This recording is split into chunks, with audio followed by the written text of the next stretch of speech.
Welcome, Anaiya. I'm so happy that you're here in my house, in my home, and finally you came to Sedona. So tell me, what brought you to Sedona? I think what brought me to Sedona was back in the early 90s when I was living in Wiltshire in the UK. There was this huge crop circle phenomena. All these patterns would appear in the fields.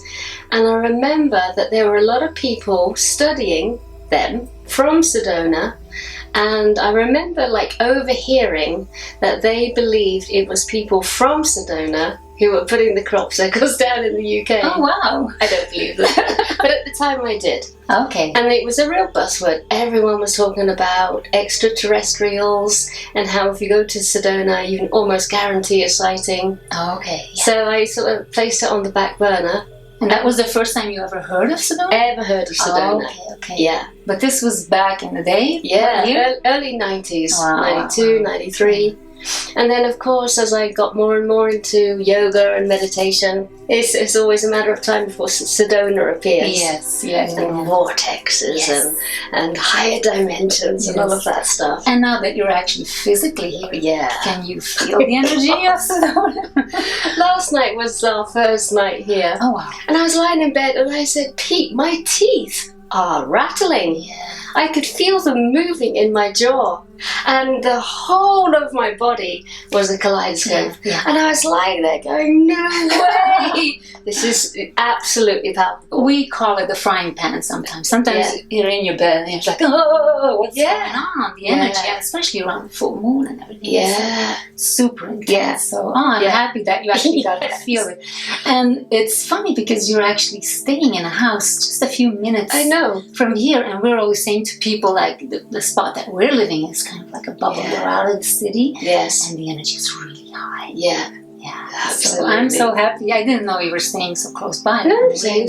Really happy that you get to feel that energy, because it's different than when you're staying in town. Yeah, I mean, we came in from Flagstaff and we came down that beautiful canyon and everything is looking amazing. Yes, and then you get into the high street and you kind of go, oh, it's lots of shops. And then you take that long road out to where we're living. Yes. And it's like one plaza after the other. So I was like, oh. Mm-hmm. But then we dropped down into Red Rock. Yes, and then the drive up here is spectacular, right? Yes. Yeah. Well, in general, I see you as a woman that's on a mission. Yes. So can you tell me something more about your mission and what led to Sedona? Because you're definitely on your mission. Yeah. And that mission brought you to Sedona. So can you share with us what your mission right now is? At the moment, what's burning inside of me is the creation of this. I'm calling it temple because that's the old language. But really, I'm looking for a new word to describe this place. Mm-hmm. And it's a place where those temple mysteries, that temple care and wisdom and medicine can be given to man, woman, child and animal. Mm-hmm. And technically we're on a 2-month tour at the moment. We started in Montreal about a month and a half ago, and we're going to finish eventually down in Topanga. And once or twice a year we come out here. But now that we've been to Sedona, we're thinking, maybe get a little second spot in Arizona. Because we're over here so often. This is a place where it's really lapped up. The Americans, especially those on the West Coast, they hear the language, they feel what the vision is. Yes. And they're so supportive and so fully behind this. Yes. And that temple work, that ties in with your sacred body awakening, right? Absolutely. And I had the pleasure to actually be in a 2-day intensive workshop with you. Yes. And just experiencing it firsthand. But can you explain to the people that don't know what sacred body awakening embodies? Well, what is it? I think the best thing to say is if Mary Magdalene was sat amongst us, what is it that she would be doing to awaken our female body? This is a fully fledged, gorgeous, erotic and holy woman, fully fledged. And every man, woman and child gazes upon her in adoration, so she doesn't have that compare and contrast energy. Now, if she was sat with us now, wanting to fully awaken and initiate us, what is it that she would be doing? Mm-hmm. I think it's sacred body awakening. Yes. Yeah, and what I'm amazed that you're actually one of the best storytellers I've ever come across. And when you talk about the three Marys, it's like, wow, this, you can just feel the essence of the three Marys. So that ties into the transmissions that you actually offer to people. And can you tell me, where do you get your inspiration?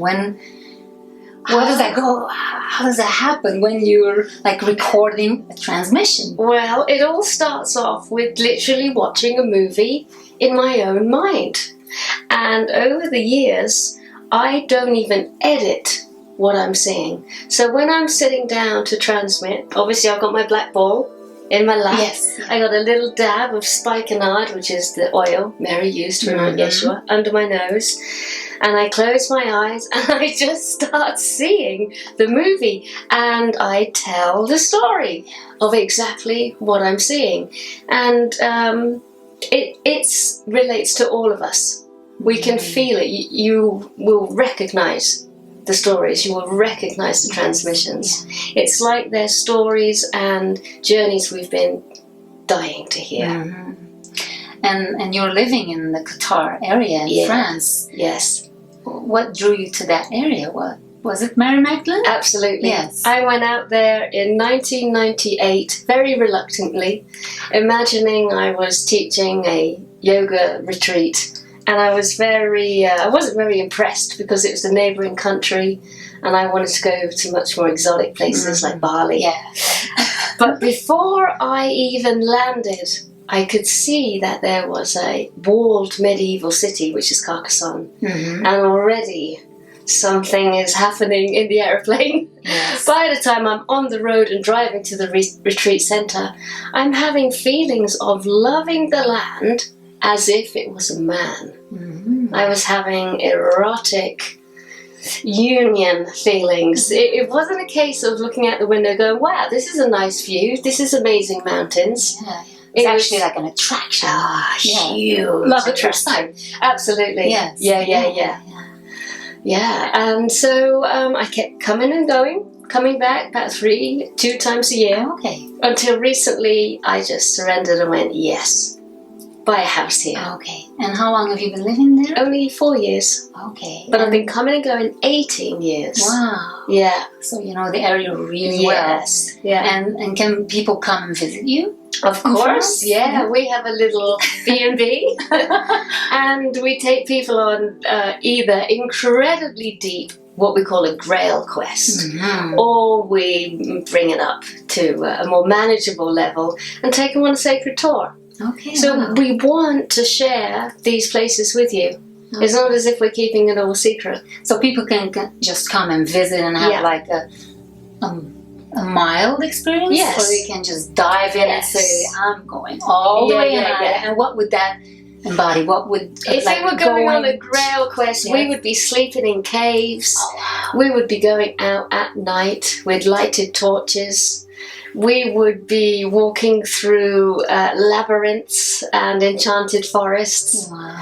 And we would just literally... So when it's a grail quest, myself and Pete can't plan anything, because it's totally out of our hands. Mm-hmm. But we can pray to invoke the spirit to take us all on a journey. Okay. So it's not as if we're behind the scenes going, oh, I know exactly what's going to happen now. Yeah, this reminds me of what you were talking about in Taos when I did Sacred Body Awakening, and you talked about this idea that you have about the Black Madonna and an initiation in a dark cave. Yes. So can you talk a little bit about the Black Madonna? Because we talked about the three Marys, which are, maybe you can name them. Yes. Well, the three Marys to me are Mary Magdalene, the... Tantrica Mary, Mother Mary, the Virgin Light Power, and the Black Madonna, the dark feminine, the dark Mary. Yes. So for me, the Black Madonna it is an intensely fearful initiation, but not fear as in, oh my God, this is going to hurt me and it's going to be a cruel experience. Yes. Yeah. Fear as is unknown. So tell me more about that dark cave. The plan is this. We're going to bring some people to a very old Cathar initiation cave where they're going to meet the Black Madonna. Pete's going to lead them in. But they don't know that I am in the back of the cave, totally dressed in black, probably face painted as well. You cannot see anything, but you can see the shiny eyes. Wow. And they're going to hear me breathing, and then they will have that real life initiation, because they're going to put their hands out. Oh my God, and there's someone there. Yeah.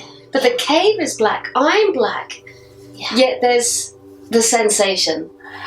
This actually reminds me of that quote, the cave you fear to enter holds the treasure that you seek. Yes. So it's actually just pushing through the fear, knowing that you'll be okay. That's right. Stepping out of the comfort zone. Yeah. So, wow. And to have that feeling of like touching the unknown, but hang on, this person feels quite loving actually, this person feels quite present. Yes. She's not harming me, and just having that live experience. Yes, and you're so good in that aspect, because I've been doing a lot of women's healing work and womb workshops and all of that, but I've always stayed away from the physical touching. Right. So coming to Taos and doing the Sacred Body Awakening, I was like, okay, it's time to have that element of touch. Especially because it's so safe, so loving, so respectful with the other women. Yes. So, you embody that. You just bring that. That's amazing, those teachings. Beautiful. Yeah. And it all happened with me reading one of your books, just getting to know you. So, can you tell me some more about your books? What's your favorite book? I think Sacred Sexual Union. Okay, that was the one I was actually... You can read that as an individual going through an inner marriage process, or you can read that as being part of a couple and looking to establish that sacred union process. And do you think, for me, it was like I had to find that sacred union with myself, that sacred relationship with myself before I was able to actually share it with a partner and do the work. Absolutely. Yeah, it's definitely important to do the inner work in a marriage first. Yes. Understanding your masculine, feminine tendencies, seeing whether they can become harmonious, because when you first look, they're definitely going to be lopsided. Yes. And so you might want to bring that into balance. And then from that balance point, then you should, fingers crossed, attract a balanced partner. Or at least somebody that's going to trigger you to go even deeper, to do your personal work. Yeah. Because that's what I'm feeling, is that women hold so much power within. And if they do their personal work, they can hold sacred space for other women. Yes. For their family and for partners that are coming in. Yeah. So that's amazing work you're doing. Yeah. And are there any new books coming out? Yes, there's one called Sacred Relationships, The Practice of Intimate and Erotic Love. Ooh. That's going to come out on Valentine's Day, that's February next year. So perfect. Yeah. Oh. And this is actually an oracular read. You can read it page to page in a linear way, but it was written in such a way that you grab it when you're having a little bit of a crisis, a little bit of a moment, and you just, make your question, intend, and then just open it up. Oh, I love that. And it's broken into sacred masculine, sacred feminine, sacred marriage. So the reader should fall on the right page, see exactly what part of their principalities, male or female, is triggered or moving by this. And so it has a little description of what could be going on, and then a prayer, and then sacred action. Oh, that's beautiful. So here is where I'm at, this is what we suggest, and here's some action to really embody the new change. It would be the Valentine's gift of the century. Yeah. Right? Yes. And I'll post some links so that everybody can actually find your book and all your work. And then I have another question. It's I recently watched the documentary of Leonardo DiCaprio. Oh yes, and he just exposes what the people have done to the planet. Yeah, and they give some suggestions what you can do. But what's your vision? wow. How we can be of service to this planet, to humanity at this specific time? My vision was truly crystallized this April when I was with Andrew Harvey on the White Lion Reservation land in South Africa. And he categorically said, there is nothing we can do. So all those actions, it doesn't mean stop your actions, but don't think for 1 minute it's gonna change anything. That luxury, we spent that luxury 20 odd years ago. Yeah. But what he said is, there's nothing we can do, but there's plenty we can be. Yeah. And the way I hear that is for us all to just really tune into, what am I giving off? What is my emotion right now? What is my mind doing right now? What is my face looking like right now? What are my words doing? Uplifting or putting down? So it's all about the frequency. But coming from within. Yes.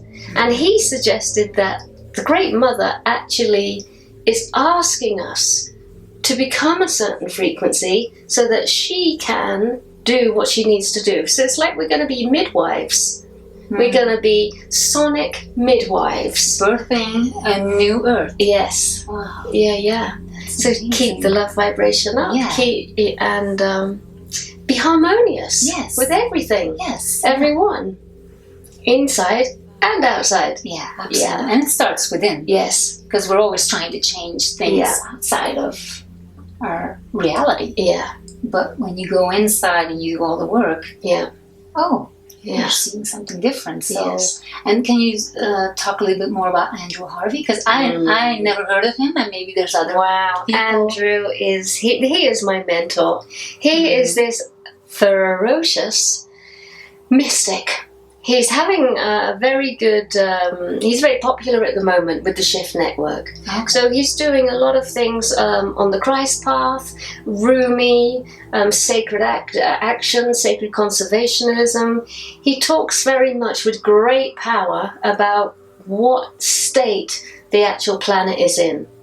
He's very well informed. He makes it his business to have that finger on the pulse. Yes. And he is just, his message is, be activated, action, do something, stop waiting for other people, stop burying our heads in the sand.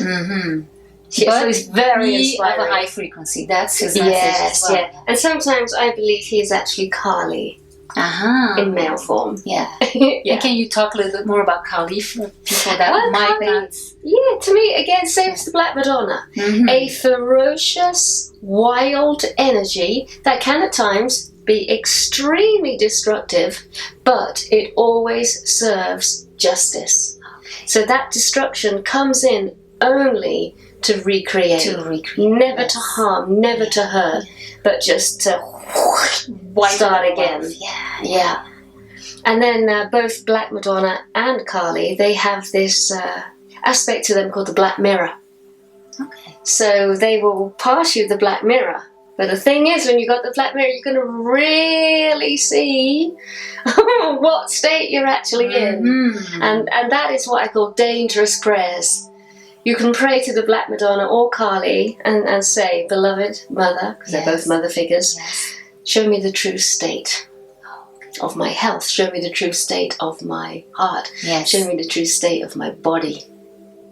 And they will. Okay. And is this going to be part of what you're going to do in the cave and the initiation? Well, I'm creating something at the moment called an introduction to the Mary's Path. And very much touching in on all three. Yes. And to really know that Madonna energy, you have to meet the dark Madonna as well. It's not all fluffies and bright white light. Because in the spiritual community, sometimes that's like, oh no, I don't want to look at the shadows. Yeah. But and these, I mean, you've got to look at that symbolic act they were the three at the foot of the cross.